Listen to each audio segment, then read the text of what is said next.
This is the SONICast, where artists discuss their passion for creating music. We discuss everything about music creation, from the tech needed for success to music education. So if you love making beats, film scoring, or creating sample packs, this is the show for you, where you'll regularly hear from experts in their field discuss their experiences and learn what makes them highly sought-after professionals. Today's guest is Daniel Lara. Daniel is the co-founder of Sonic Productions and one of the lead music track creators for the team. He has an extensive music and teaching educational background, as well as a lifelong history playing in churches, leading bands, and much, much more. He has music tracks placed with television and radio advertisers. The interview takes place at his studio.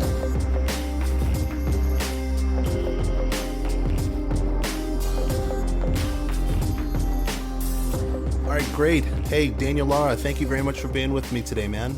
Thanks. This is a lot of fun. I've looked forward to this for quite some time.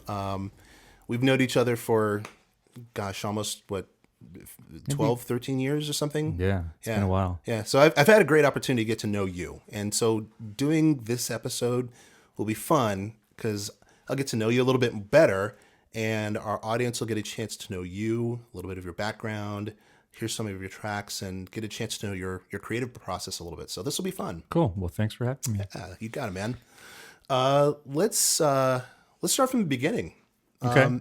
I want to know specifically, I know, of course, you're a wizard on keyboards and, of course, in creating music, but take me to your earlier parts of learning music. When I was a baby. And you were a baby.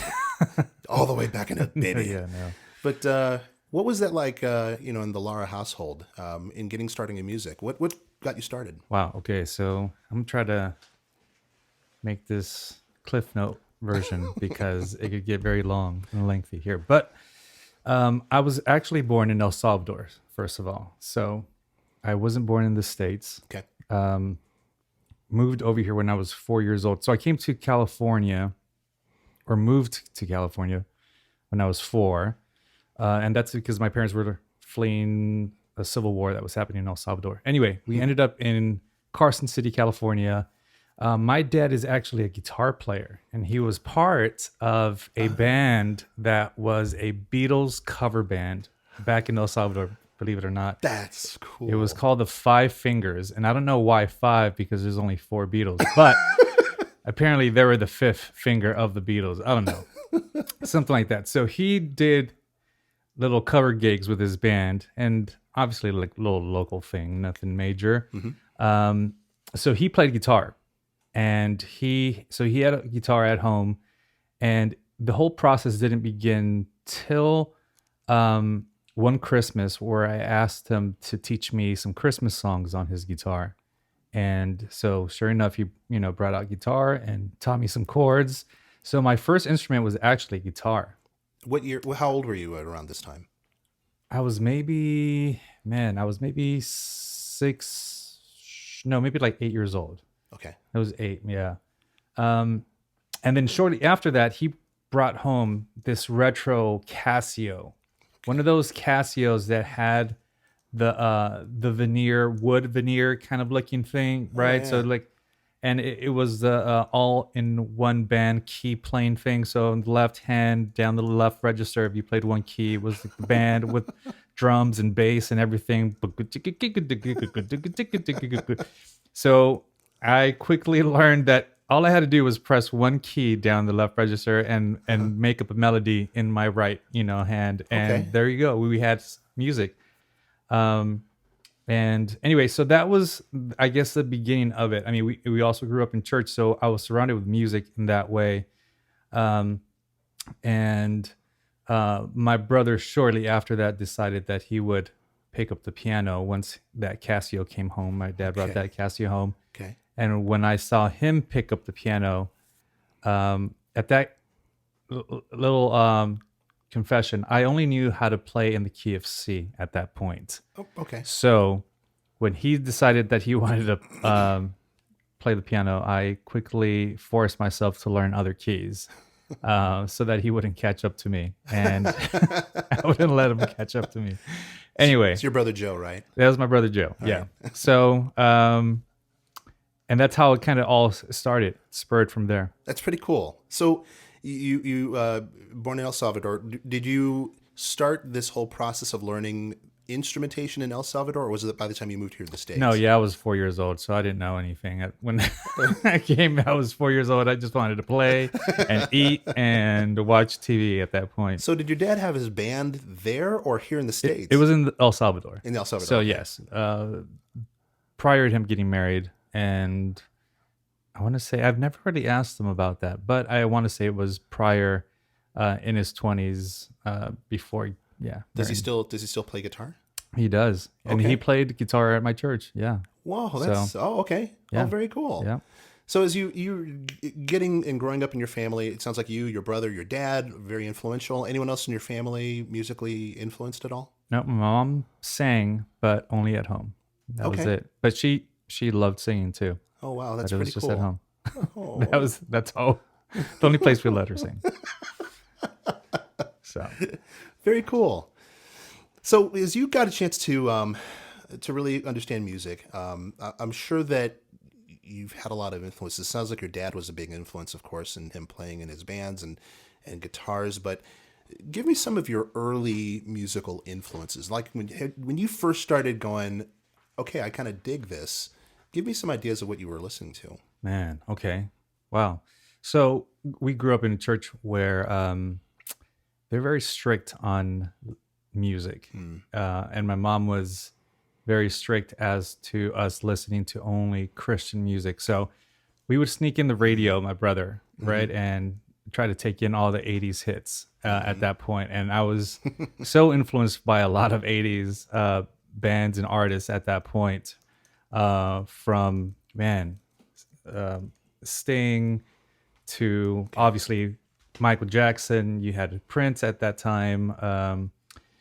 It was just felt like there was a lot of great music at that point, melodic stuff. But within the Christian world, it was early on. It was anything that was on the radio at that time. Man, Michael W. Smith, Amy Grant, stuff, Okay. which very quickly turned to like Kirk Franklin, and then I found myself in the gospel world of Fred Hammond and just Byron Cage and all these other great gospel singers. But right around that same time, you had Maranatha music, Integrity music, Vineyard music, and Integrity music is one of the big ones as far as Christian music that kind of started shaping what I was thinking about, especially when Ron Canoli came out. Right.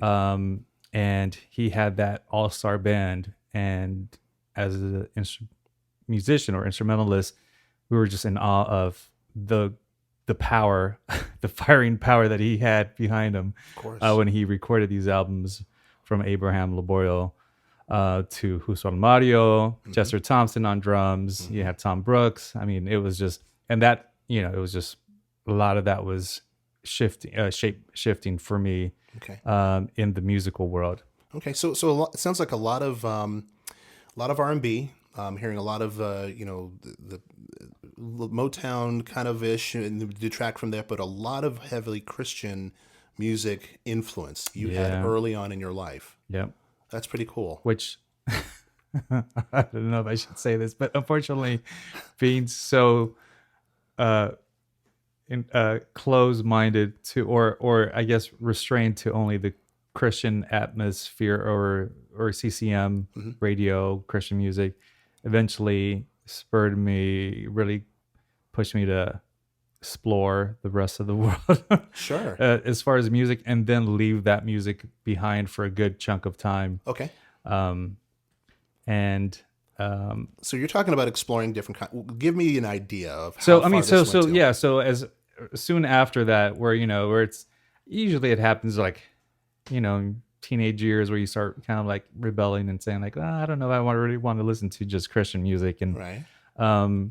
But soon after, you find yourself just kind of distancing yourself from that, because you think that like maybe it's not on par with some of the mainstream music that's out there, obviously. And yeah, you start listening to, and yeah, I dove into some rock, some Okay. rap. Rap was a big one. I Yeah.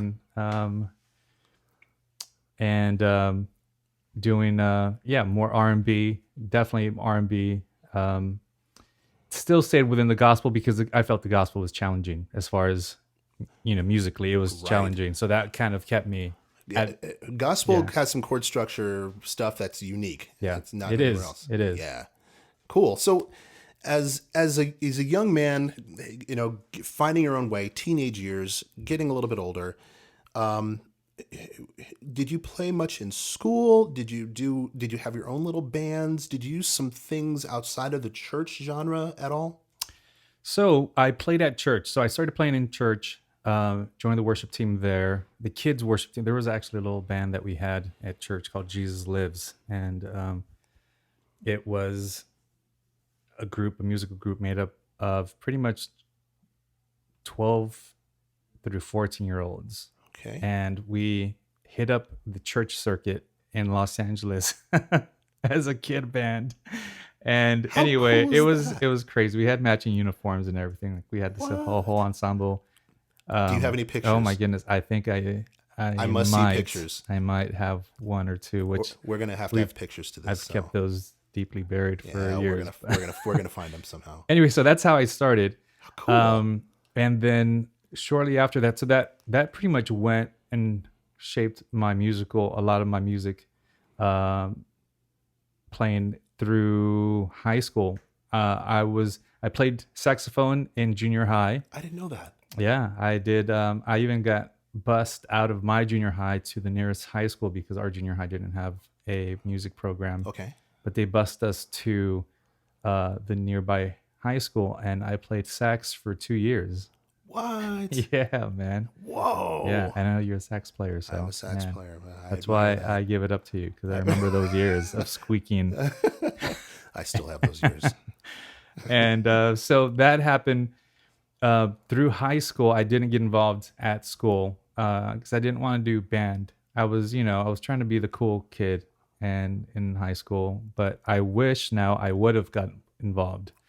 Um, and so, side note, my high school was predominantly black. Mhm. It was like 90% black, 8% Latino, 2% other, and there was What high school? What high school did there you was go no white person there. The 2% other was like Islanders, Filipinos, like it was like every other ethnicity or race aside from Just no white. white. Just no Yeah, white there was no people. white people there. It was Washington Preparatory High School, same one I Huh. found out that Ice Cube graduated from. Really? Yeah, so That's cool. and it was about 2 blocks from my house, so I would walk there.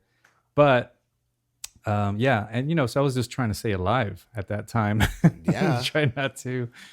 But for some reason, I didn't think that band would be a great thing to do, which I should have. Hindsight 2020, I wish I would have done that. So I went from that to being fully involved in music, attending Azusa Pacific University right after that. All right. This is a good spot. We'll stop to take a quick advertisement break. Hi there, I'm Dan Young, co-founder of Sonic Productions, your music production company. We partner with businesses to help you deliver your best message, professionally, elegantly, and with the power to capture your audience.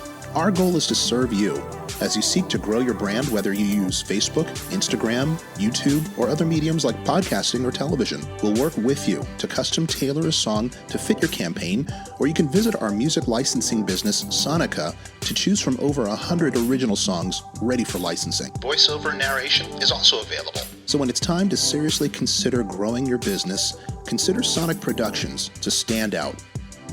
Sonic Productions. Our music, your story. Visit us at www.sonicproductions.biz to contact our team and to learn more.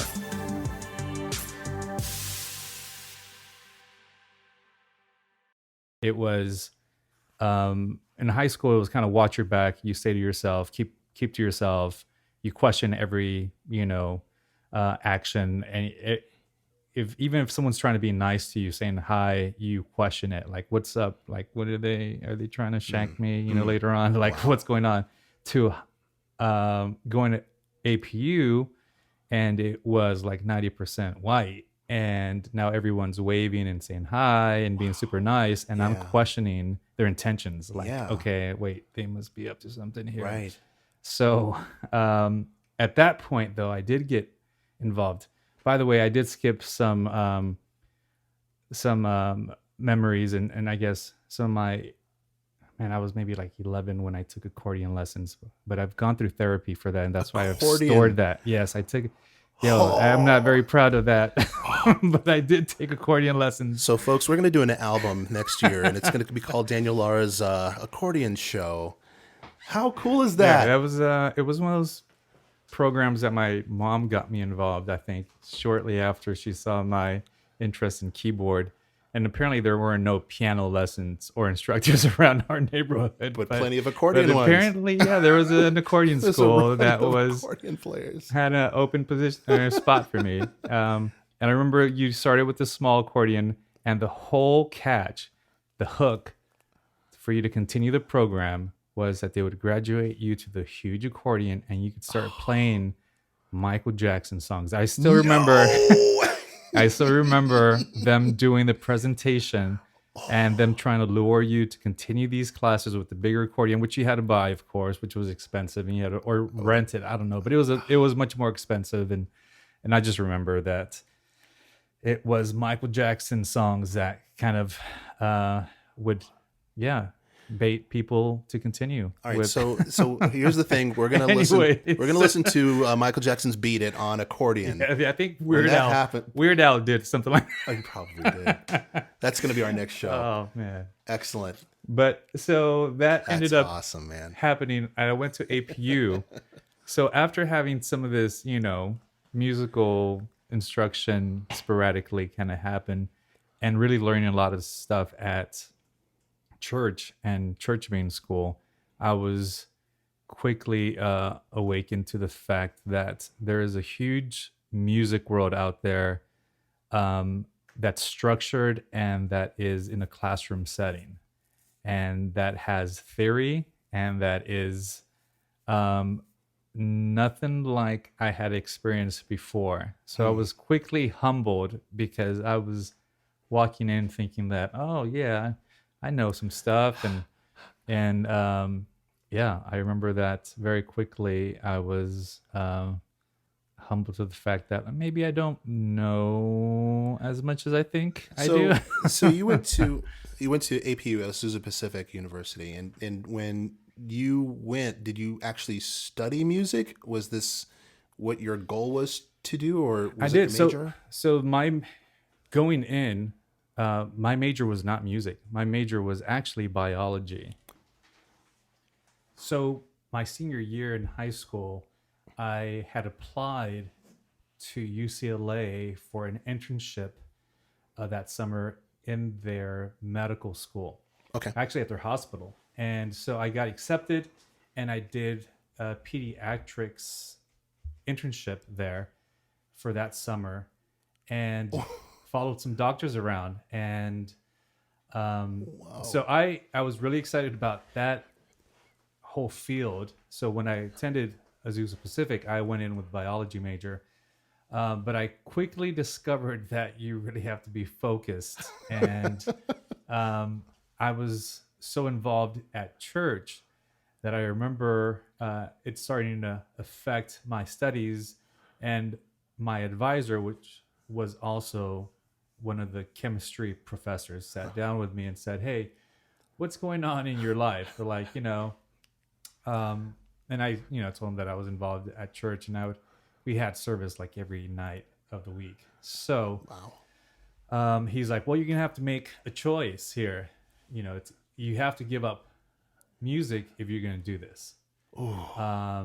And that really put it in perspective for me, and it made me think, okay, how important is music, and how important is this field for me at the moment? And I think I was drawn more to the allure, the image of being a doctor Okay. than the actual service of being a doctor. Right. And I loved music, so that was like, man, that was like, it was a it was How a long did it? question that How long did it take you to come to that decision?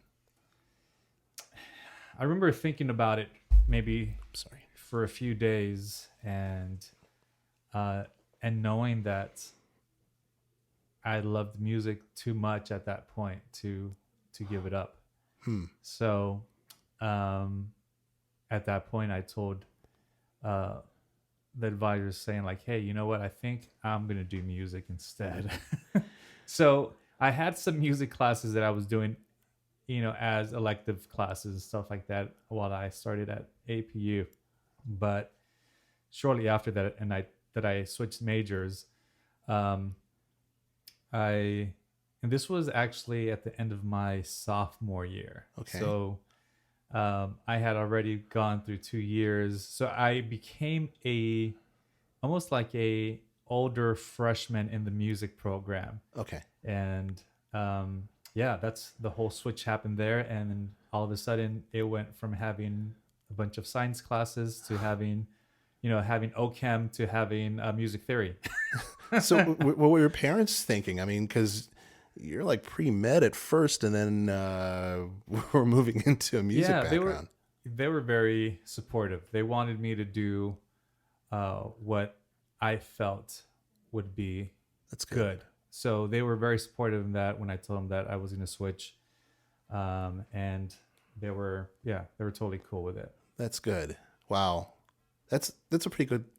Let's go ahead and just take a little bit of a break here, just because I want to go ahead and go to another.